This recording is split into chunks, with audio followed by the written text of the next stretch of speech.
হয় ভিউয়ার্স, আপনাদের জন্য অনেকদিন পর একটা ভিডিও আনলাম।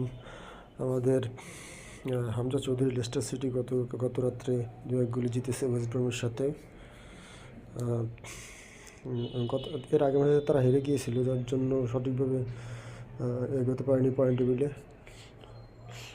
দেখেন, আমরা হামজা চৌধুরী যদিও মিডফিল্ডার, তবুও তাকে এখানে চতুর্থ ডিফেন্ডার হিসেবে খেলানো হয়েছে।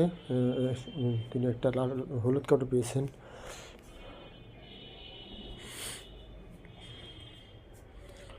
এটা লাইন আপ দেখতে পাচ্ছেন আপনারা।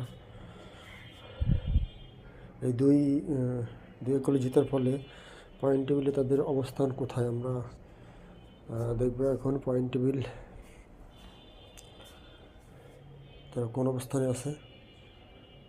কভেন্ট্রি শহর উপরে আছে, 2 ম্যাচ হেরে তারা যে পয়েন্ট ছিল 52-52তে, আমাদের লেস্টার সিটি আছে হচ্ছে 12 নম্বরে।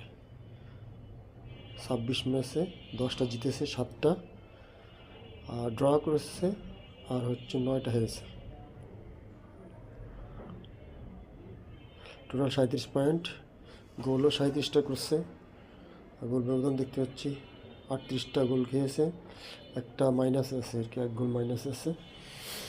তাদের অবস্থানে এখন টেবিলের 12 নম্বরে। তাদের যদি প্রিমিয়ার লিগে ফিরে আসতে হয় তাহলে তাদের টপে থাকতে হবে, টপে 2-এ থাকতে হবে। 3-এ থাকলেও একটা সুযোগ পাবে, কিন্তু তার নিচে আসলে এই যে যদি এরকম 10-12তে থাকে তাহলে তাদের জন্য আর প্রিমিয়ারে